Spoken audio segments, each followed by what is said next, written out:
What is it you want, Barry? What do you want? You want the moon? Just say the word and I'll throw a lasso around it and pull it down. Ladies and gentlemen, boys and girls, dying times here. Come with me if you want to live. That's it, man. Game over, man. Game over. The Force will be with you, always. Ladies and gentlemen, welcome to a joint venture between 20th Century Geek and Stories Out of Time and Space. You're here for the G.I. Joe retrospective, and I'm joined wonderfully by Julian Darius. Julian, how are you doing? You okay? Yo, Joe. Yo, Joe! Yes, we do. I'm going to be the G.I. Joe apologist and the American patriot for this episode, I think. For this whole series. I mean, Joe, G.I. Joe, there's some explanation needed. G.I. Joe never took off in the UK. We had Action Man, which was supported Action by Force. Yes. Yeah. So we had our own sort of thing, which still wasn't big, but more, we had the much more popular sort of toy lines of the 80s over here was He-Man, Transformers, Ghostbusters, and eventually sort of Ninja Turtles. They were the bigger sort of boys' own kind of adventure thing. So G.I. Joe is kind of a new thing to me. I knew of it, and I knew bits and pieces, little bits, snippets. But it wasn't until the movies that came along, Channing Tatum and The Rock and so on and so forth, that I got introduced to it. So we decided, having talked about it off air, we'll do a G.I. Joe retrospective. So we're going to start not with the TV show, which I know the cartoon existed, but what we are starting with is the film version, which is obviously, I think, Transformers did theirs, Transformers the movie. So we are doing G.I. Joe the movie from 1987. That stars all your usual members of Joe and Cobra and lots of others that from some other planet, realm. Oh, God knows what the fuck. No, you know the answer. Come on. I know. Cerbiter and Globulus and all that kind of stuff was new to me. I was not expecting any. That was all new to me. So you don't know Serpentor? Nope. Okay. All right. When he came up and he had the Cobra hat and head, like I'm thinking there's a character in Marvel that has a similar setup, or like the Conan cartoon in the 90s had gave someone that sort of that sort of design as well. So yeah, no, I did not know. I know Cobra Commander. Cobra Commander's like that's all I knew was Cobra Commander, like and Destro and that kind of thing. So that the person dressed as a snake was a complete. I was like, oh, okay. Well, I'll be here to aid with continuity. And in fairness, those are sort of more classic characters than Serpentor. But so they're the original, because this was my question, right? So basically, the plot to this, as far as it goes, is there's a lot of plot. There's a lot happens in this. Oh, it does. Oh no, it does. And this is what. Right, let me try. I had to piece this out. Basically, there's the Joes are testing an energy dispersion device that is stolen. Well, is aiming to be stolen by Cobra in order it's Cerbiter, isn't it? Yeah, Cerbiter. Serpentor. Serpentor, sorry. I command. Get this. it right. Yeah. Serpentor has made this command.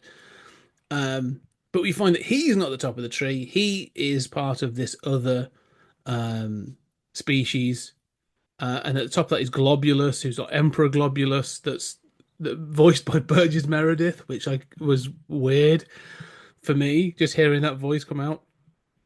But what they are is a species that used to rule many eons ago the Earth, and then joined the Ice Age. 40,000 years ago. Okay, 40,000 years ago they ruled the Earth, and then the Ice Age sort of scuppered that, and in that time sort of like humans sort of took over and rose up, and now is their time, and they are going to launch rockets up that's going to mutate everybody into a lower base life form, and the G.I. Joes are going to stop them. And that's that, and they do, basically. That's the this film doesn't have the Spirits of the Convictions. We lost Optimus Prime in the movie. Just Duke goes into a coma, and there's a slight note at the end that he's out of the coma by the end of the film. So it's a So a little bit of background. Yes. Let me help with continuity and also set the stage a little for please do. this movie's context.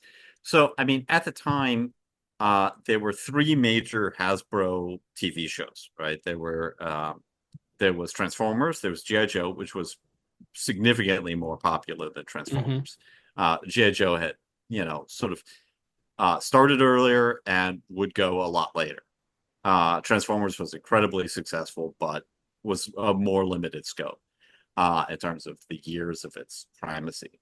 And they also had Gem and the Holograms. And so around this time, they decided to make movies for all three. And they were working on G.I. Joe, the movie, Transformers, the movie, and they were going to do a Gem and the Holograms movie. Although Which Gem they and the eventually Holograms did. never... Well, a live action one Yes. much later, but they were going to do one for the cartoon series. Oh. And so the plan was to make feature movies for all three of those cartoons. G.I. Joe, being so successful, was going to be first, followed by Transformers the movie, and then they were going to do a Gem. What happened was Transformers the movie got delayed. I mean, G.I. Joe the movie got delayed. And so they shifted Transformers to the theaters. It bombed terribly, and reactions of it were like, kids crying due to Optimus Prime's death. And so what happened is G.I. Joe the movie got released on video, and Gem and the Holograms never got made. For the original plan was, of course, to kill Duke. It's really clear when Duke gets hit with a snake, Yes. everybody cries, he's dead. Right? Yes. Dialogue has been altered to say he's gone into a coma. Right? Like, oh, you mean he's gone? Right? And then at the end, there's this dialogue added to say, "We've just won, and good news, Duke is out of his coma." Right? Like, you don't ever see him. This is the late edition. So, that, in fairness, that was all they were going to do. I mean, there's not a lot of mass death like there is in Transformers the movie of just killing off all the old characters, unfortunately. But that was changed because of the backlash against killing Optimus Prime. I think there's no doubt that Transformers the movie is better, right? Is superior to this. I kind of love this. It's not great, but it's kind of great. But as far as, so the backstory is that there was never any real origin for Cobra Commander and Cobra in the comics. Well, in the comics there was a little bit, but in the TV show, it's just a thing that existed. Then it depends how you count, but in the previous season, it started by the sort of shift with Transformers the movie of to a new generation, right? We're going to replace Optimus Prime, Megatron. Yeah. Basically, that happened in the G.I. Joe cartoon show. So by the second season, because they had done these two miniseries, like it had already been running. This is like its fourth year of production. So they opened it with Arise, Serpentor, Arise. And in that 5-part movie length feature that opens the new season, the status quo is disrupted. And Cobra, is basically like, we're losing all the time. We're going to make a new Cobra leader. And Dr. Mindbender, who's sort of introduced at that time, goes around and collects DNA from Alexander the Great. And, which, of course, we don't know where his tomb was, for sure. But never mind, right? And, Genghis Khan and, all of this, the world's leaders and military heroes. And merges, before we go on, finds their DNA, merges them to create the ultimate Cobra Emperor. I just want to go back to Dr. Mindbender, and this is something I want to come back to on this show because it's something that I both sort of, as you say, it's kind of silly, but I also kind of love about this. He's a doctor. He's clearly a genius. Has a big handlebar mustache, but wears a cape and is bare chested. Yes, and is dressed like he belongs at a carnival. Yeah, brilliant. Yeah. No, I mean, but that's G.I. Joe all over, right? Oh, yeah. I mean, so the toy line, you look at that first year of the toy line, and it's like Cobra Commander, has a helmet. Snake Eyes is all in black, which was originally done to save money on the toys. Right. It's true. They spent their budget with accessories and paint and stuff, and they're like, "Well, what would we do? We'll just take one guy and just not color him." And that's how the Snake Eyes was invented. But of course, he's the standout that everyone loves from that year. And then you had the Cobra Troopers, and you had the Cobra Officer, who had a kind of helmet, kind of like Cobra Commander, and pretty much that's it. And then sort of next year, like Baroness and Destro come in, and things get more and more colorful. Now that's a trend that's going to continue until like Eco Warriors and like wackadoo stuff. But yeah, so I mean, this is part of the charm of G.I. Joe, is that it evolves from a very serious fighting force where they're all in fatigues except Snake Eyes to, when you join G.I. Joe, you have an animal companion. It becomes it's basically the military version of the Village People. Let's be clear. Like every aspect, wrestling influences. Yeah, I mean, it's definitely a little outre. So Mindbender is, everybody kind of has their on the spectrum of like realism to bizarre elements, like where they want G.I. Joe to be. And Mindbender is a little more sort of center outre, Yes, which is fine. It's cool, but it's kind of funny. And Serpentor's there or a little further, but the idea of Serpentor was the next generation, right? He's Galvatron, for G.I. Joe. And it's a cool idea, right? Like it doesn't really make sense, but we're gonna create the ultimate Cobra leader from all of this, all of these past leaders. But of course, the problem is he starts losing just as much as Cobra Commander.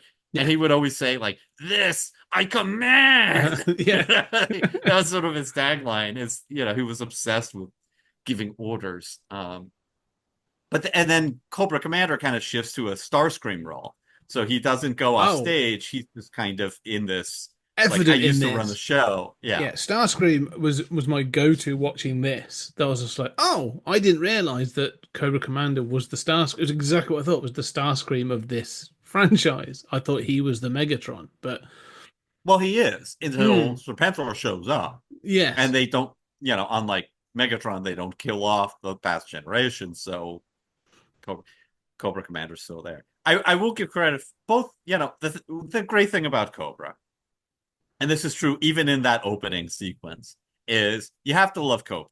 Okay, nobody gives a shit about Hawk and Duke.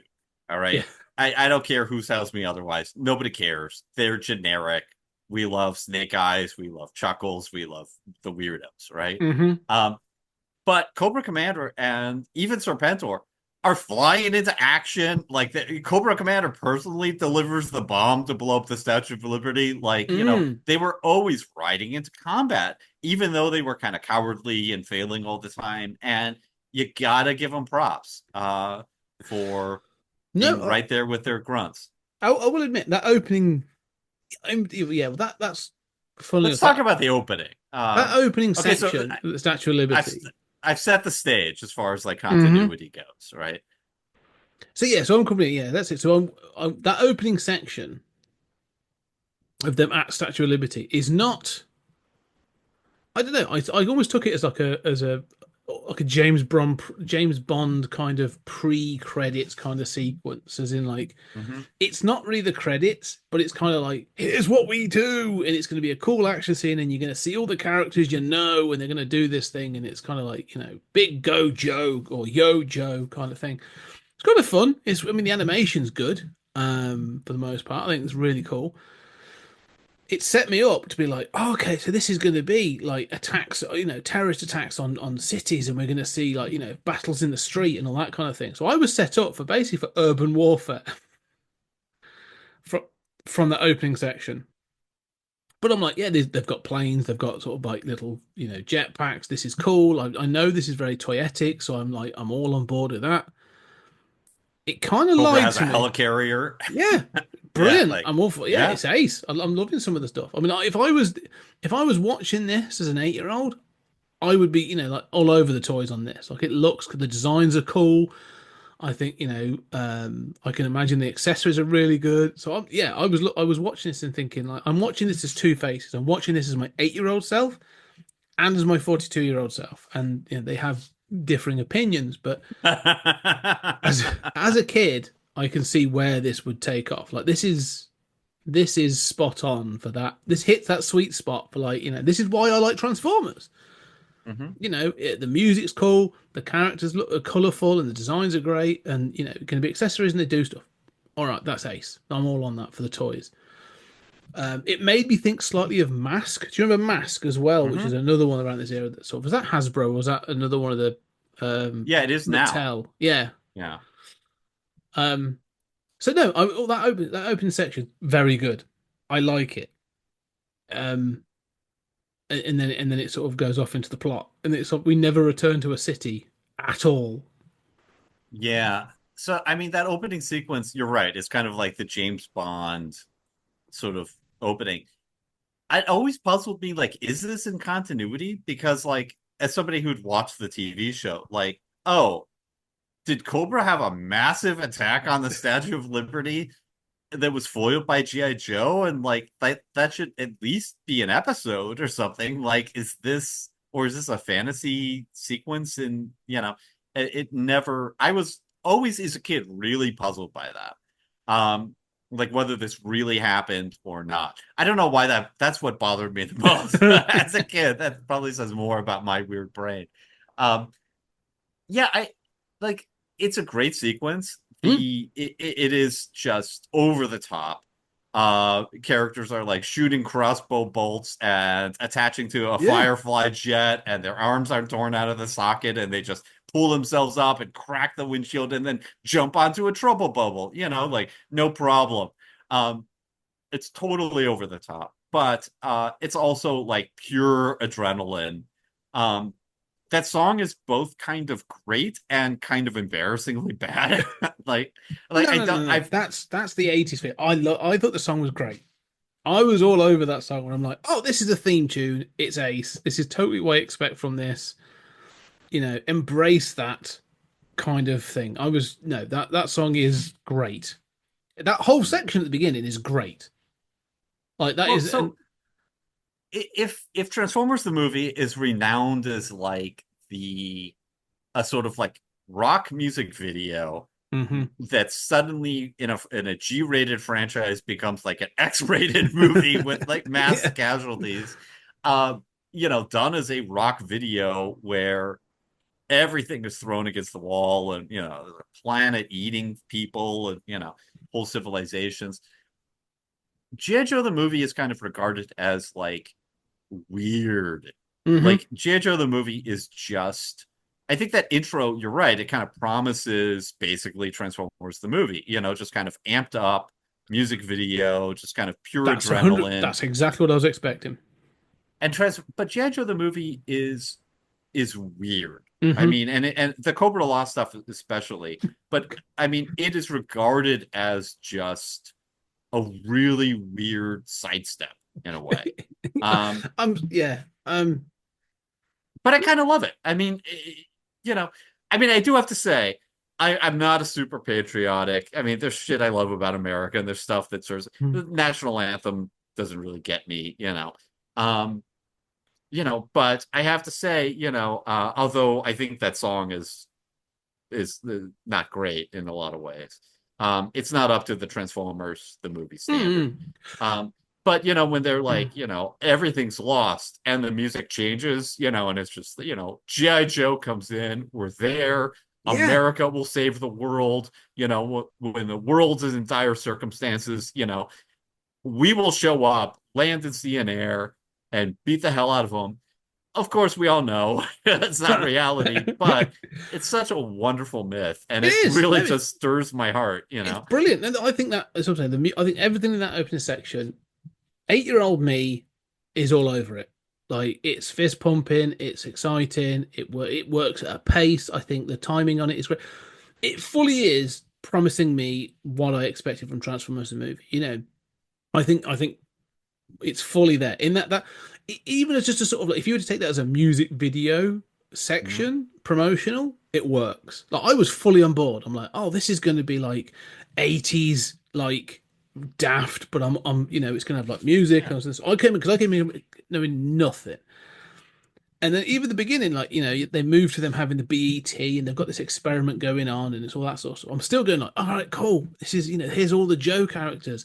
Kind of looks a little bit like I don't know enough. And I'm like, they all seem to be wearing things from the village people. Like there's a sailor and there's this and there's a guy with this sort of like the hat on and they seem really inconsistent. And there doesn't appear to be any chain of command in this, like apart from maybe the general and Duke seem to be in charge. And then possibly some others. Like I don't know. It's a very flat hierarchy for the military, but okay. And all that stuff's good. And then it goes straight into another attack, and I'm just like, cool. This is all like, you know, it's kind of this the first bit all kind of moving at pace, and you know, it's good. It's fine. It's when it starts. It's when it sort of. It's when they retreat. And Cobra Commander says, "I know a place to go." Yeah. Even the whole thing with like Serpentor and stuff, the whole thing. I'm like, all right, I don't know what this is, but I'm sure there's gonna be some explanation. Yeah. Then when he says, "I know a place to go," and there's two bits of this that it splits off into. Right. One I was fully expecting, which is that generational thing, as you said. You get the Rawhides, which is a group of young trainees. You've got Falcon having his moment, but then you've got the names I'm going to struggle with. But there was and also I've got some problems with some of the characterizations of these. But you've got one called the Tunnel Rat who appears to be Vietnamese, which was I was like, oh, that's a problem. And then you have the black guy who's a former who basically sort of gives his own narration. He's dressed as a basketball player. And then does his own narration as he does everything. Yeah. Some of that, I'm like, okay. And then Falcon being sent off to sort of Sergeant Slaughter and all that stuff. That was ace. The whole stuff with Sergeant Slaughter, I'm like, again, the wrestling side of me is like fully on board. I'm like, oh shit, you've got actual Sergeant Slaughter voicing a version of himself in Joe. That's brilliant. No, so I mean, Sergeant Slaughter was a big part of the G.I. Joe universe starting with this movie. Yeah, it's amazing. I mean, yeah, that's true. And he's pretty good in it. I mean, like, you know, he works well. Yeah. No, he's a better voice actor than like Don Johnson is. Yeah. So it was cool. I was all over that. I thought that's brilliant.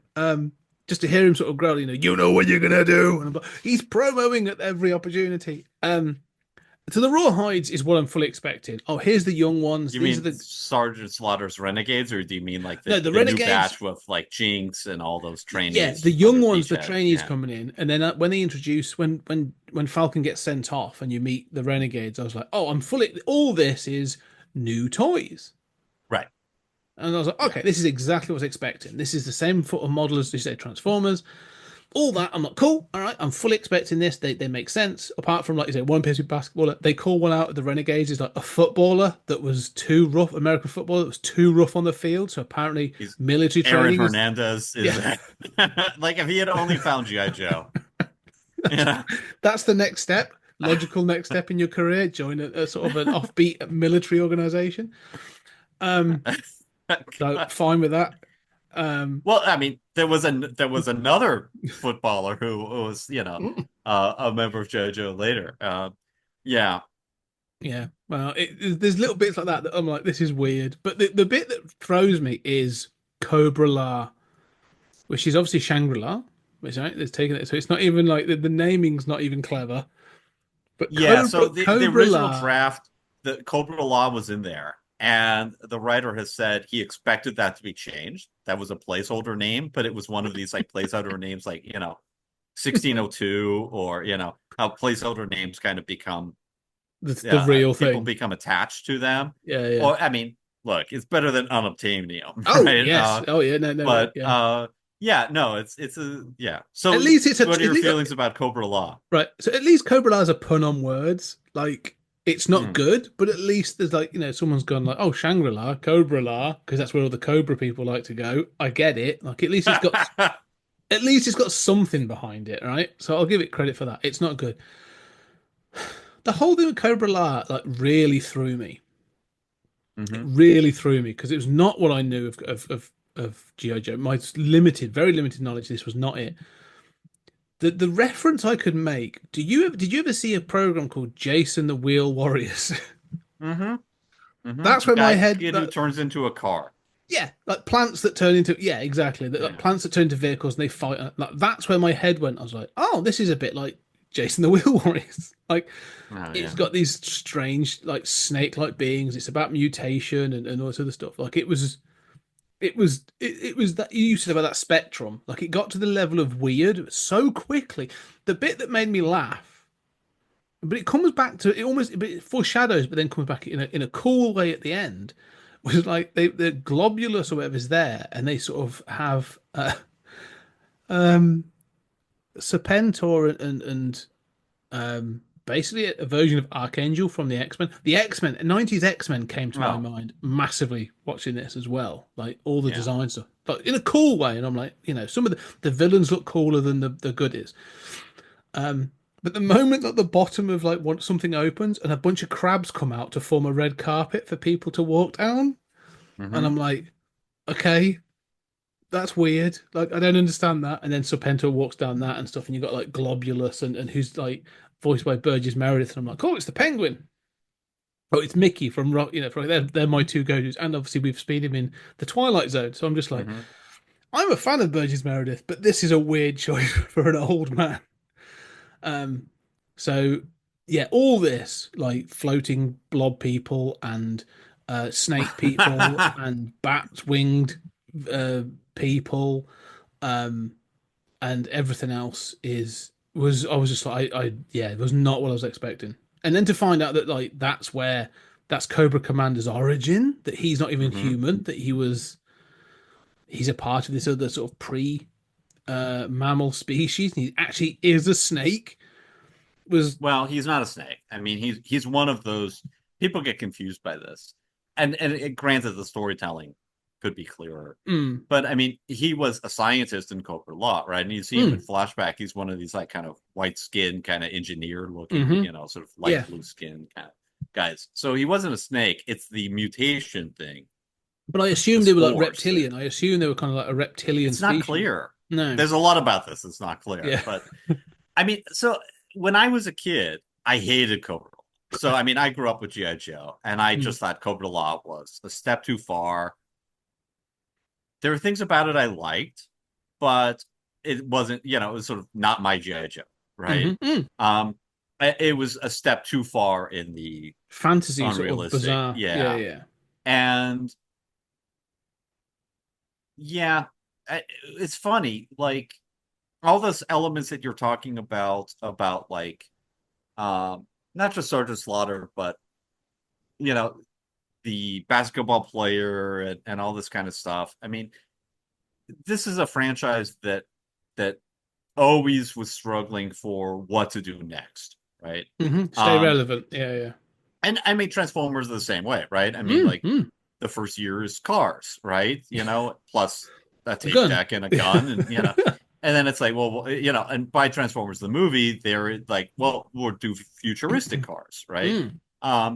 And that'll be cool for kids, right? But we're not going to do these. Well, it's always been, you're right. Models. Yeah, you have Dinobots, Constructicons, and so on and so forth. Like, it constantly sort of adding in, insectoids and all that other stuff. Like always looking for something new.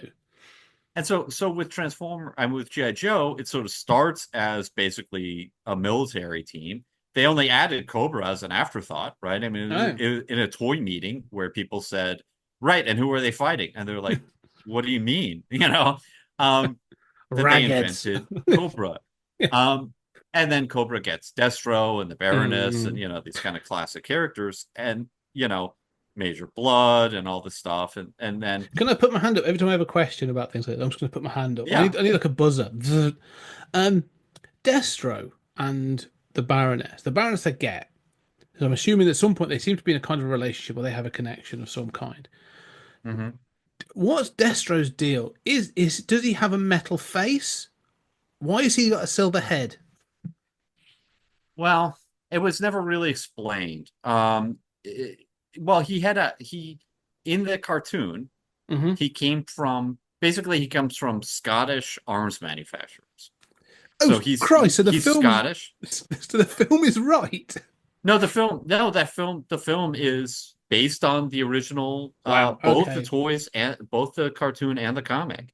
In Wow. fact, I thought there's that was a a departure. I really thought that that was a departure. That's amazing. no, and it's kind of like the Man in the Iron Mask. Like there's an Wow. episode of the Okay. cartoon where, so at first it's like not really explained, Yeah. and it's kind of like the idea is that there's some kind of like electronics, a heads-up display or something in this Mm. mask, but it's not really clear.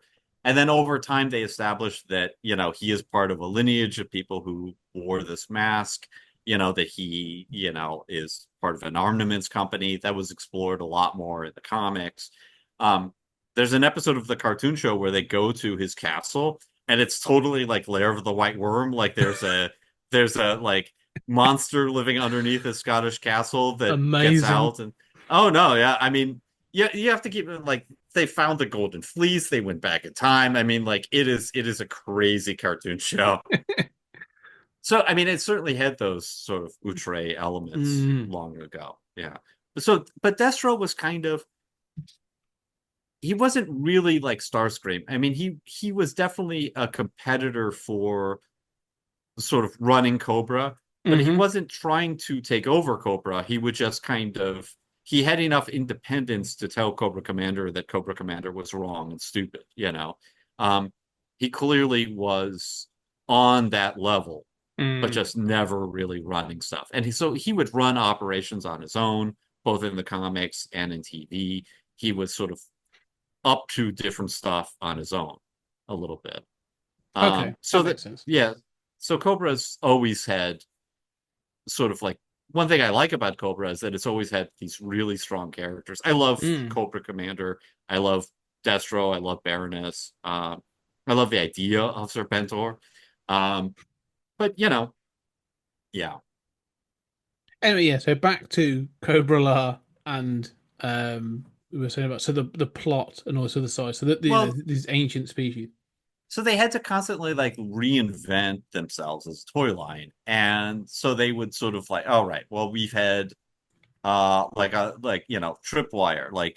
there was a guy who takes care of mines, and they, you can look at their line every year and it's like, how many people want to play with a character who's got like a walking stick with mines attached, I had him, and there would be a meta character, and then like Lifeline comes in and you see he's in red. The original Doc was in fatigues, right?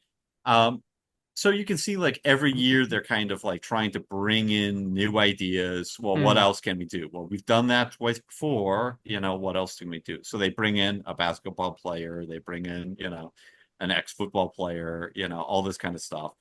They're trying to come up with new ideas. Over time, this gets worse and worse, even after this movie. I will say, right. However, this is someone's job, okay? So the fact it went for as long as it did is what it is. Like, regardless of the silliness of it, I have to kind of commend them for the commitment of going like, what are we doing this year? Right, well, we're thinking this and doing it. Fair play. Like, it worked to an extent. I mean, I'm sure there was drop off, like there was with everything, but like, well done for really pushing it out and trying, because there could have just been we're giving up on this and moving on. So well done for and you get like space vehicles, and just like, and some of it is really awesome. I mean, even some of those late toys are really amazing. And I had a lot of them. I mean, I love this stuff, but I was sort of, everybody kind of has their limit, right? Where it's like, this is a little too ridiculous. And fortunately, Cobra Law, like in the toys, it was limited to a 3-pack of Globulus and Nemesis Enforcer, who now is called Nemesis Immortal for some reason, and one of the Cobra Law troopers. But other than that, you could kind of ignore that they existed. Right. And I was very happy to ignore that they existed. What's funny is now it's the Cobra Law stuff that I love. Like, I love unabashedly Cobra Law. Like, I don't want it to be part of the G.I. Joe franchise, right? I mean, it's too fantastical. But I really love Cobra Law in this movie. I think it's what I was embarrassed by as a kid about G.I. Joe the movie. So I was like you. I was like, okay, I wanted Sergeant Slaughter. I didn't want Cobra Law. And now it's the Cobra Law stuff that I love. And okay, of course, it's totally daft. I mean, it is a revision of the origin, but it is an attempt to explain how Dr. Mindbender could have come up with this idea, an origin for Cobra, background for Cobra Commander that they hadn't really done in the TV show. Larry Hama explicitly just refused to use Cobra Law in the comics, which were more realistic, and used real guns instead of laser guns. But so I mean, I was more on the comic side, and always thought the cartoon show was a little silly. But yeah, now I love Cobra Law. I love all those sequences in Cobra Law. I love I love a red carpet made of like these crab creatures who have been trained or Yeah. I love it. And like they've got beetles for keys. Like it's this kind of like bizarre landscape of to me of organic technology. Well, this is the bit I love. This is what I think. Like, I love that idea. I look, yeah, the crab thing at the beginning. I chuckled at. I was like, "This is so weird." Like it's come out of nowhere. Globulus is floating around like a creepy Professor X kind of thing going on. The point that it worked for me, because I think the thing is you climatize as you go through. I was like, this is what I was expecting, and I was like, this is a bit embarrassing. It's very sort of cringe. This is all very silly. It doesn't stop being those things, but it kind of leans into it more. When G.I. Joe are attacking Cobra La at the end of the film, and Serpentor comes in, he's like, the Joes are attacking, and all sort of stuff. And Globius is like, well, of course I foresaw this, and this is what's going to happen. And he basically he steps into this beam thing, and he says, I call out to all the organisms of Cobra La to defend the place. And all of a sudden, like next to him, like this thing that we thought was a rock with some bits come, like all of a sudden comes to life, and it's a giant spider. And there's like two parts of it that are like two lizard-looking things, and there's a bridge that becomes a giant insect, and then there's others. Yeah, there are two bridges. They do the gag twice, and they both work. Yeah, like they're both horrific, and like, that's the bit where I was like, oh, this is like some Lovecraftian nightmare. This is where like the land. This is this is Raielu. This is where you're walking through a landscape that you cannot foresee what's going to happen next. I was like, that's really cool. Like the end bit when it does that, I'm like, that's really cool. That's messed up. But the fact this is supposed to be on Earth kind of bothers me. But like that bit's the whole thing of Cobra La at the end when the thing's coming alive and there's massive worms coming out and there's all this other stuff. Brilliant. I'm like, that's all great. But the middle I love the giant worms and like the tentacles that like tied the Joes to the trees. Like it's very nightmarish. That bit's all really cool. I'm kind of fine with that. It's just the fact to me in my head, I'm like, this feels more like He-Man or that kind of thing. I can imagine sort of the Masters of the Universe fighting sort of Serpentor and Globulus rather than Joe. And so that was the problem I had was like this feels way too. Again is that spectrum of realistic military to fantasy, right? And G.I. Joe's always oscillated on that spectrum. I mean, the canon film version of Masters of the Universe came to mind whilst I was watching this. From like, oh, this is so all over the place, but I'm kind of appreciating it, but also not. Where I'm like, it's kind of annoying me a little bit, or I'm struggling to grasp it. But what I will say is, by the end of the film, I just want to just real quick mention a brief anecdote about Cobra Law that I haven't talked to him in years, but I still love him, and who knows if he's listening. Cody Walker, who used to do a lot of work for Sequart and is a great guy, told me that when he was a kid, he watched this movie, and he had just been to church with his family. And it was the first sermon where he learned about the existence of hell. And he was really messed up by it, right? Like, oh, there's this hell place that we go if we're bad. And he was, and then he went like that week to see JoJo the movie, and he knew with absolute certainty that Cobra Law was hell. And apparently that Cobra Law traumatized him. One of the things, and because all this animation is obviously done by often. I couldn't say about this, but I know like a lot of these places farmed it out to mainly like Korean and sort of South Asian kind of art houses. So that cut corners. If you ever watch the TV shows, one of my favorite things to watch of all these 80s TV shows is when the voice comes out the wrong character. It's kind of just a little bingo fun thing to do, to watch out for. Or arms disappear. Arms or, disappear. Someone's in the wrong color outfit, like those kind of things. It's all, colors shift on the body of a person. Yeah. That's it. The animation's never great. They're fun, but there's always animation errors, which is fine. They were cheap, and that's, it's part of the charm of them. In all honesty, but the designs of some of these creatures made me then think. So I went and did a bit of a Google off the back of this. I went and Googled some episodes of the real Ghostbusters and of early Ninja Turtles, and they weren't copied. It's not a straight up copy, but again, there's like designs and stuff, especially for sort of like Cobra La backgrounds and some of the other bits where I'm like, this was the same animation house that's done this, and they've clearly either lifted out cells or they've just gone, do you remember that thing we did before, this design for this creature, let's just shift it a little bit and we'll do it for something else. Now that's not a complaint, because that's fine to do that kind of stuff. We still do it today, but I kind of also love that this was just the sort of like that 80s animation design is this, and I've always appreciated it. I've always kind of liked it, and so a lot when that finale is good, right? As far as I'm concerned, by the end of the film, I'm like, that finale is good. It's the middle faffing around that kind of bothers me. That's the bit where I'm like, I'm losing track with this film. As a 42-year-old, 8-year-old me, I'm pretty sure was engaged throughout. Well, I want to back up because you say like that opening, title sequence promises this sort of like over the top adrenaline, sort of like exaggerated sci-fi militarism. Yes. And then, but what's amazing to me is the very next sequence, right? You think like then you cut to G.I. Joe, right? As they're developing the BET or whatever. And instead, the next sequence is a swamp. And like right away, the movie tells you, yeah, that's not what you're going to get. Yes. Because the very next image is of a swamp, and then of Cobra troopers going through a swamp, and Pythona, this weird figure, you don't know who she is at first, infiltrating the Terrordrome on Cobra Island.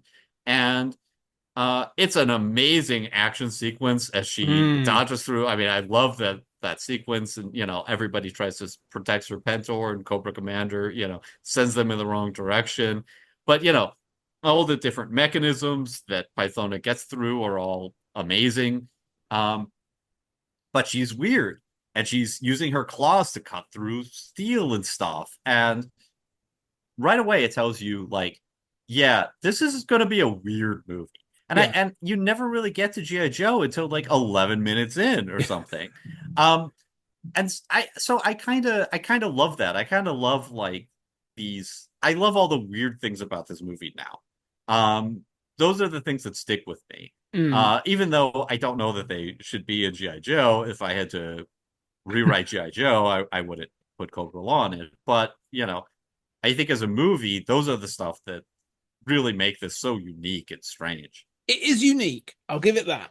And that's not a bad thing. That's not me sort of being, sarky. No, it is. And I appreciate that. And there's some weird segments as well. Like when they have Serpentor in jailed or, captured by G.I. Joe. And then Falcon basically is just a complete tosspot. He's an absolute arsehole, this guy. And then he's off sort of on a date or he's doing whatever. And then someone, I think it's Jinx, challenges him and says like, what the hell are you doing here? Like, you're not monitoring your station. He's like, yeah, but in order for someone to break him through, and then he talks through what's going to happen whilst the prison. It's a great sequence. I thought that's kind of clever. I like that. Even it's one of those classic like time saving things where somebody says, what the plan is, and instead of them talking it out and then showing it, right, you show it simultaneous to the voiceover. Yeah. Which I thought was good. That's fine. Question: is Falcon a classic character, or is he new? He's new to this movie. Like he's new to this movie. Okay, because he's one of the more popular characters from this movie, but right, yeah. Because I was like, because he turns out to be Duke's younger half brother. Yeah, he's basically like the hot rod of this movie. Yes. And much like Hot Rod, only went over with half the audience. You know. Okay, yeah, because I thought that I wondered that because like, okay, they're setting him up like something new because they're giving him sort of like a backstory, and he's now the sort of the hothead or the, he's doing. I was like, how did he even become a Joe if he keeps doing this stuff? Like, this seems really weird, but fair enough. I have thoughts on that. Like, you know, G.I. Joe, G.I. Joe, you think about like, how does G.I. Joe operate? Do you want to join G.I. Joe? Are you a basketball player? You're going to have to wear your basketball uniform at all times, right? Yeah. Like we're going to, obviously, you're going to have some choice of code name. They're not just assigned to them. Do you have an animal?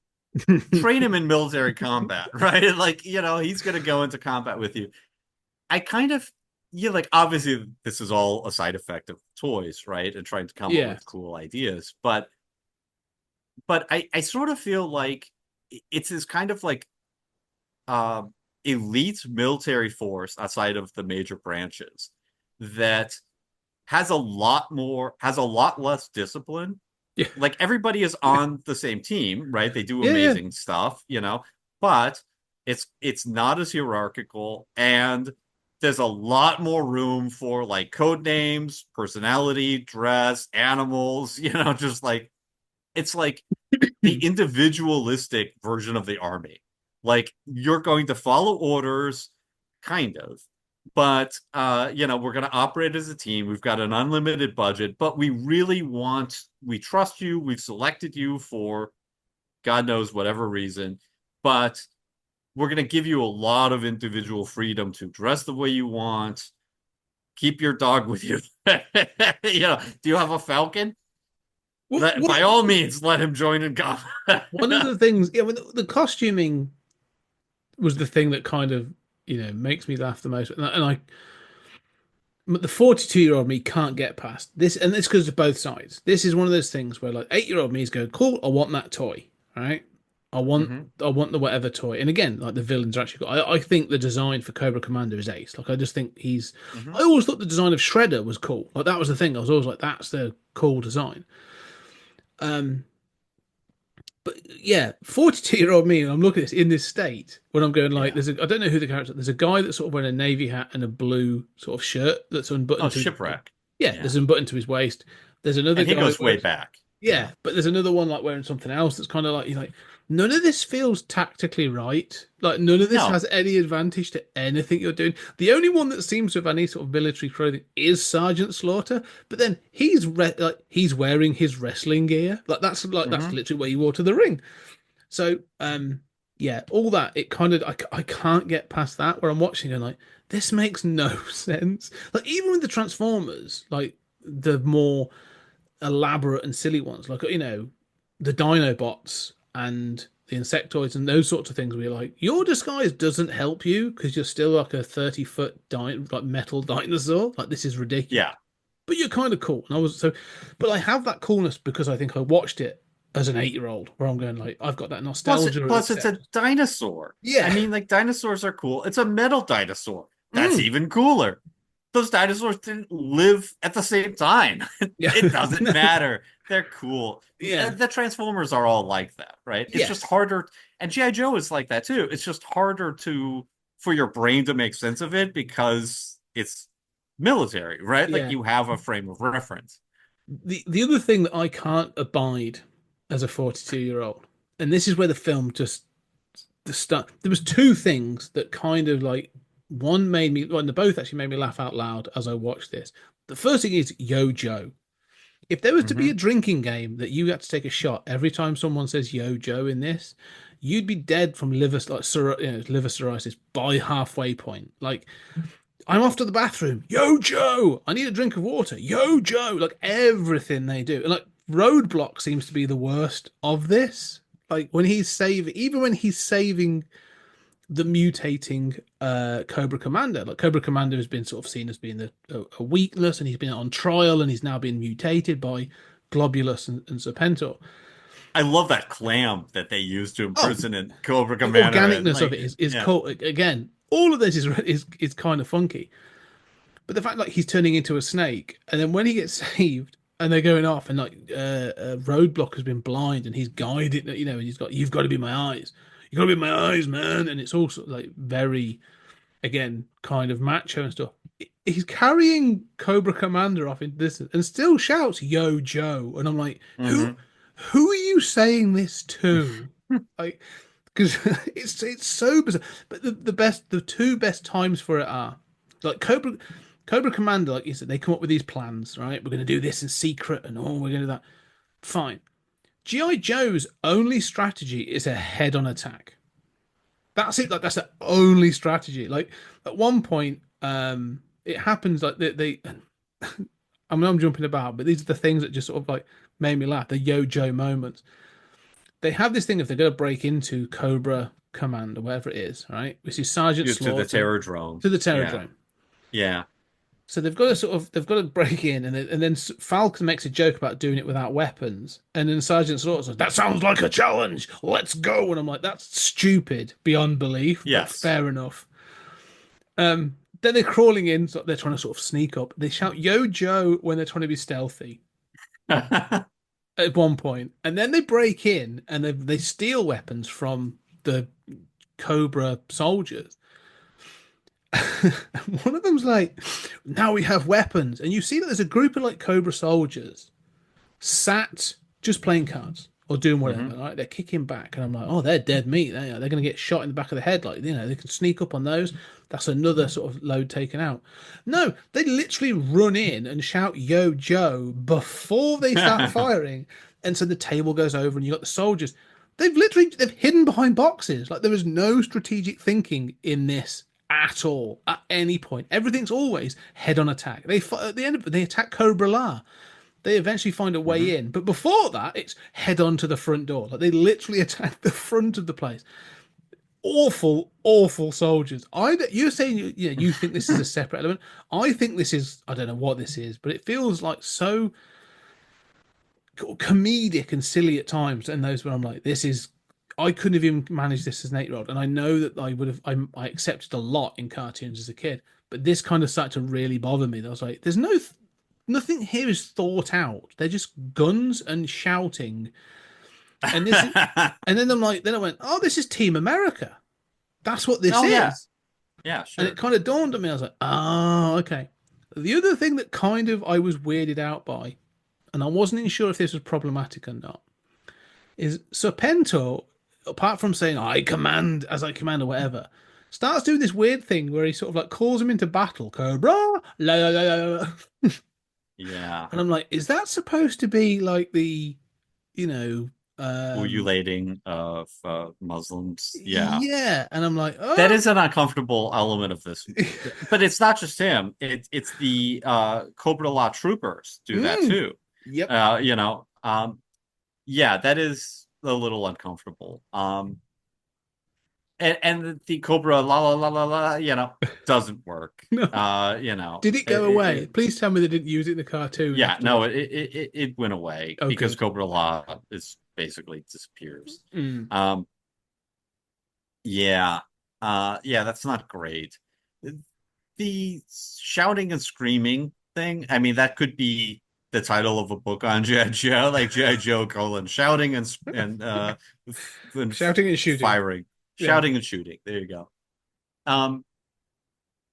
Yeah, I mean, all I can say is it's part of the genre. I mean, it's like written into the rules of G.I. Joe, at least in the cartoon, right? I mean, it's not something anyone ever said, in the comics and in some other versions.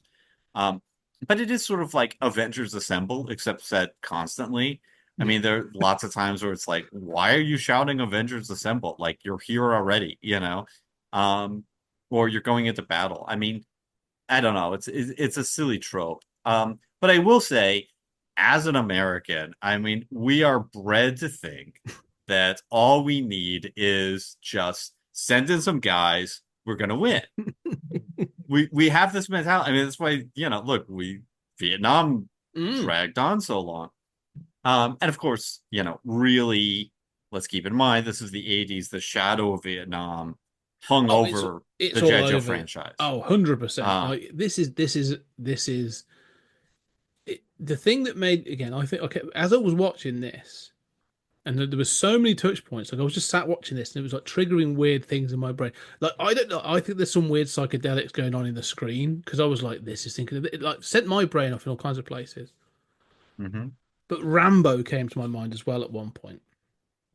And I know he got his own cartoon and Rambo and the Justice Force or whatever they were called. But there's a line in Rambo 2, First Blood Part 2, where Troutman turns up and he's like, we need you to go to look for, the POWs. And this is, we can do it on our terms. Do we get to win this time? And so there's definitely, there's this whole thing of like soldiers being left and being, we get to win and fight a just war now, because obviously Vietnam is considered an unjust war and all the things that happen. And as I'm watching this, I'm like, oh, this is trying to look to the World War II kind of thing of like, the greatest generation and the just war. Like, Cobra and Cobra Commander are clearly bad guys, like, Serpentor and all that. They're all evil. It's quite clear cut. This is a just war. Like G.I. Joe is that world force protecting everyone. And it's made very, very simple. So that definitely felt like it was making a comment. Well, not a comment, but it's there that like this is making up for things. I mean, obviously, this is sort of like Reagan era. America's found its dick again. Yeah, watch out, world. And it's all silly. I mean, this sort of World War II thing, is interesting because they're not state actors, right? Mm-hmm. I mean, this is sort of, pre Bin Laden, right? I mean, this primed us for the war on terror, in a really bad way, obviously. But keep in mind there were all those hijackings in the 70s. There was, the there was one Olympic attacks. Yeah, I was gonna say there was one just a couple of years before this that came out. The airplane TWA sort of flight that got hijacked. So yeah, so sort of like, and there was a whole period in which like there was no Muslim ever on screen who was not a terrorist. Unfortunately. But I mean, at least it doesn't denationalize it on the American side, but it denationalizes the villains, right?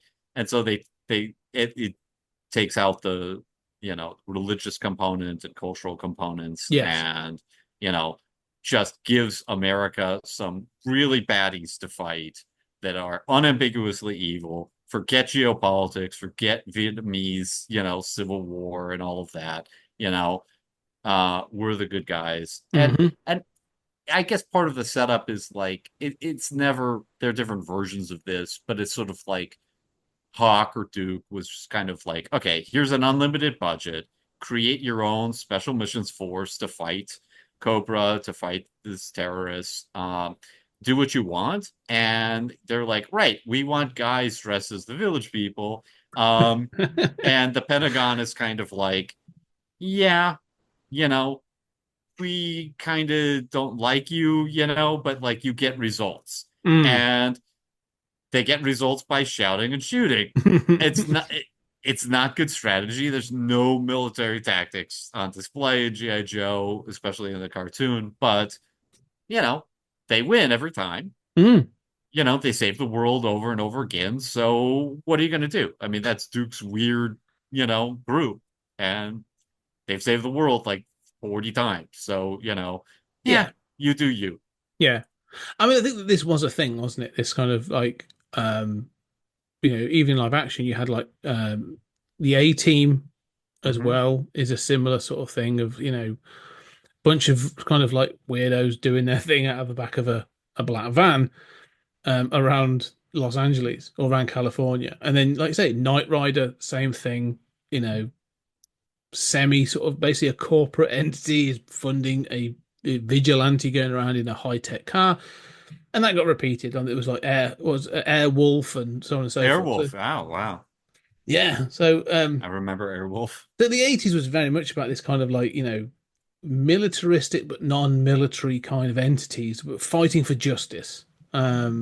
Was very much a thing. And then with cool vehicles. Yes, exactly. Like and cool designs and weird individuals who were allowed to be weird individuals, but they were taken off the leash of military command and allowed to, do what they were doing. And don't worry, because they have a sense of moral rectitude that will prevent any kind of abuse.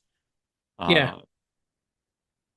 Yeah, and that's it, isn't it? Like I said, that's it. The morality is the key thing of like they're just morally good. They will always make the right choice. They will always stand up.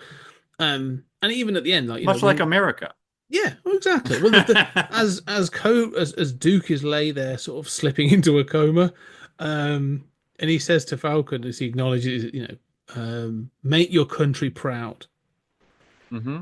And then everyone starts crying, and that was it. Yeah, because then obviously like Falcon says like I will, and then General Hawk turns around, tears in his eye, and just says, "Yo, Joe." It's just like this is supposed to be a sad moment, but then like you say, because it then says into a coma. I'm so glad you clarified that was not the intent, because I was like, that's weird. That's really weird to say. It is weird. A coma. Everybody's crying, and how does Jinx know that he's in a coma? She's not a doctor, and everybody's like, right, well, he was already dying. Now he's in a coma. Like, that doesn't seem substantially worse, he's been stabbed in the heart by an erect snake.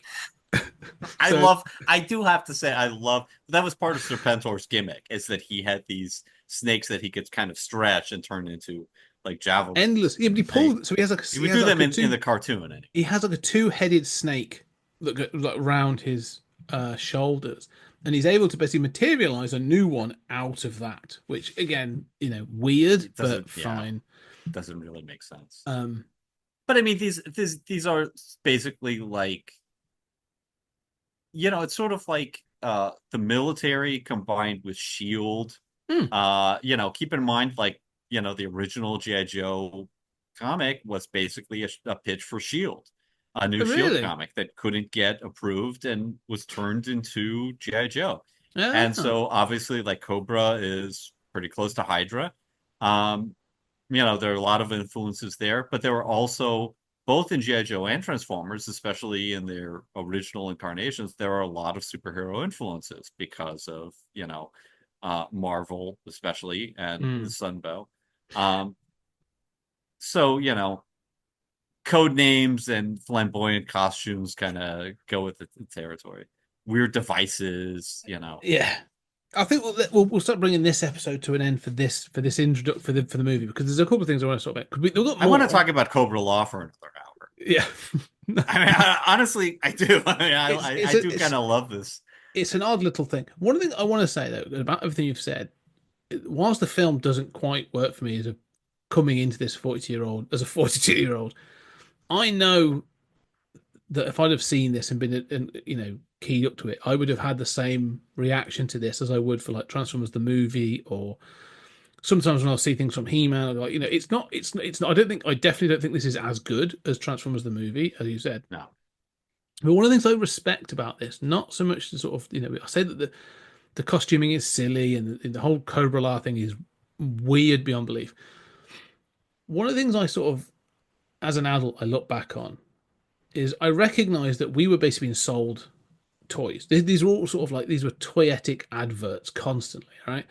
And there's a generation, like if you look back, there's a whole load of, not just Satanic Panic, but there's a whole load of articles about how this is the end of, moral cartooning. These are all just adverts for things, right?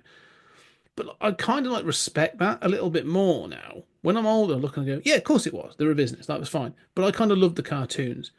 And I respect these cartoons. So like G.I. Joe, Transformers, He-Man did it. There were like, some of the vehicles they had, like, you start with like Battle Cat and some of the basic stuff that didn't move. And then they were like, no, but we've got this other thing that's going to like shuffle along and then slingshot and then shuffle along and slingshot. And you're like, oh, that's awesome.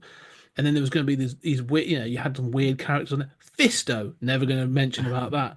Or like Ram Man. And, like the fact that they couldn't have embraced it and were like, oh, no, we're going to put all of these toy characters on the screen in these cartoons. And some of them are going to make no sense. But we expect you to buy Bumblebee Man and Beast Man and, Trapjaw. And you go, cool. And I did.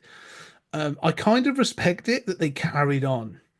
And as you said, some of them are really cool.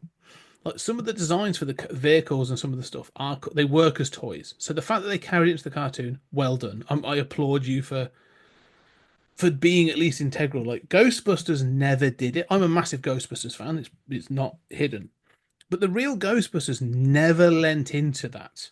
It was always like, here's the four in their standard costumes. You'll get Ecto 1, Ecto 2 at a push, which was the flying one. And then you'll get like a Stay Puft Marshmallow and some of the characters. But the toys were like, right, we're gonna have we're gonna have the Neon series, which was the original series, but with neon on their costumes. Then we're gonna have the Scared series, which is like you pull their arm or their leg and they'll make a scared face or something. Those costumes never appeared in the cartoon. And I really feel like they should have done. The more I watch these things, I'm like, I miss a trick. Like I wanted to see that version, the Ghost series. They had like a series where things would turn into ghosts, like transforming ghosts. There was an American football player that you bent over and opened up, and it was all teeth. Or a postman where you pulled his. I head remember up. that. Yeah, you pulled the body up, and the front two pockets turned into eyes, and there was some really cool stuff. A toilet that had pressed a button and it sucked the ghost back into it. None of those appeared in the cartoon. All right, so they were cool toys, but they never appeared in the cartoon. So now the fact that like these cartoons went for it and did all that stuff, I kind of respect them for it now. I look at it and go like, yeah, fair play, well done. You were like, we've got to sell this range of toys. We're owned by Hasbro. We've got to sell these toys. Bang them in the cartoon. So, it was an advertisement, but fair play for kind of like being out and proud about it. So, yeah, I think that you look at all these writers, both Larry Hama of the comic, all the writers of the Transformers, and they really, almost to a person, talk about how much they resented this. That, you would get plot lines going, and then it's like, right, here's another team of like 6 characters we've got to introduce, here's another vehicle. How does that organically fit? I don't know. I think now I look back and I think how much I admire that. And I think how much that led to great stories. Now, some of the stories were terrible, but it's a challenge to constantly, not just introduce these things in a story, but also make them make sense within a coherent universe. And sometimes I was successful, sometimes that wasn't. But I love that as a writer of kind of like trying to think, how do I make sense of this? How do I get these different elements to work as a universe together? And there's a weird kind of challenge to that. And I think that, watching this, I remember those toys, I remember these characters. And I think that while of course there was that outcry at the time, it's amazing how much, having had multiple versions over the years, like a toy version, a comic version, and having a animated version, you get invested in these characters, and you've held these characters in your hand, and different versions of them, and all of it kind of works together to make you emotionally invested in a mythology, in a universe of characters. And there are characters here that I don't like. There are characters in this movie that I had completely forgotten about, frankly.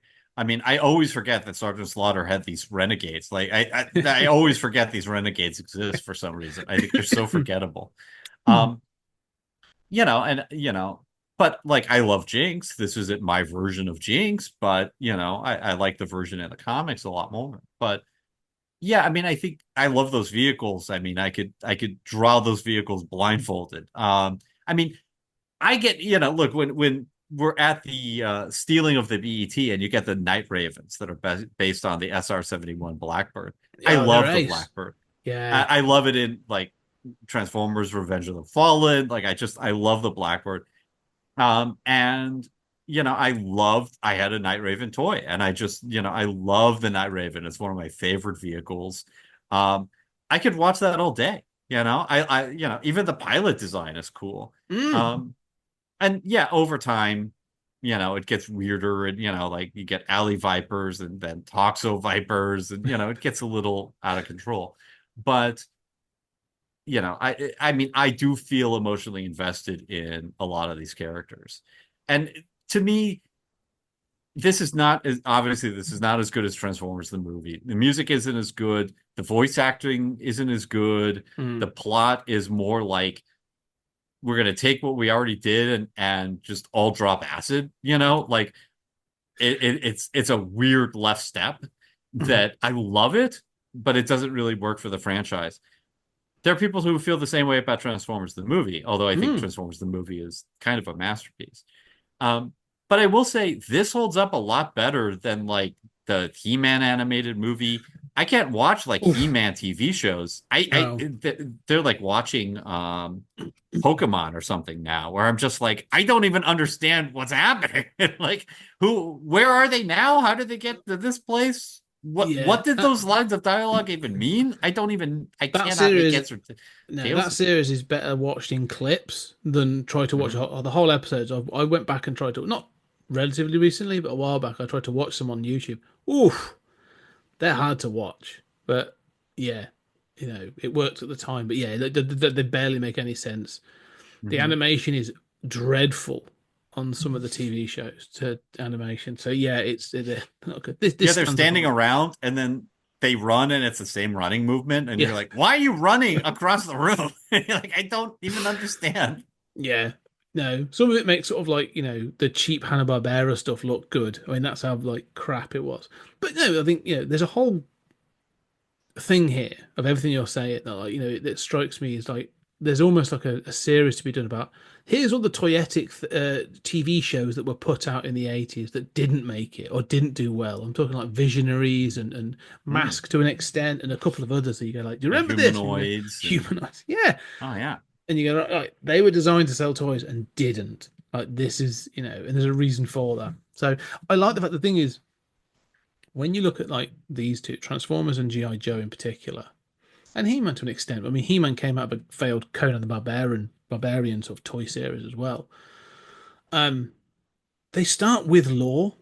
Like Transformers started with that. Is it 4 issues or 5 issues? I can't remember. Like the comic that was originally being written. It was originally going to be a 4-issue miniseries. Yeah, that sort of sets 3 episodes of the animation. Yeah. Yeah, and sort of sets up all the lore and everything and that sort of thing. So you're not just starting with like, I know that the idea starts with we've bought these toys off a Japanese toy company, but like, how do we turn them into something? The fact that they were handed off to people and they made them into something, it was obviously, Denny O'Neil, wasn't it, and stuff like, put that stuff together. And the same with G.I. Joe, I can feel it as I watch this. That I'm like, oh, there's a whole wealth of stuff in this that has clearly been used, and there's a reason they're still making comics and things about these today. So I appreciate that. I do think they're good, but yeah, it's this is a funny little footnote in a milestone. Really, it's a lot more than a foot. So it's a milestone in that kind of franchise. But this is why we should go back and watch all those 5-episode movies of the G.I. Joe animated show. That established that lore. We shall consider it. This one is the weird. This one is. Yeah. I think part of the problem is the Transformers the movie was a radical departure. It obviously jumped forward in time. It's a lot more violent. It's a lot more of a music video. It's got a lot more space stuff. But it felt like an extravaganza in basically the same mold, just kind of like pushed to the nth degree. And this one sort of feels like a weird acid trip sidestep in a lot of ways from maybe the we need to do that franchise. Let's take that off the table for now. So I'm not promising anything there. You're like, I'm G.I. Joe out. No, yeah, I'm fascinated. I do think I need to see maybe something of the cartoon to see this is what the regular thing was. So we'll get to that. But we are going to wrap up on this episode because there is more Joe to come. Just to give you a bit of a headline, we may go back to the cartoon. We will talk about that off air. But what is coming is more animation. We're going to be doing a more recent contribution, which was very different actually. G.I. Joe Resolute, which was a web series and stuff that came together quite recently. And beyond that, just before the first live action movie, like 2009. Yeah, so we're going to talk about that, and then we'll be talking about the films: the G.I. Joe Rise of Cobra, G.I. Joe Retaliation, and G.I. Joe Snake Eyes.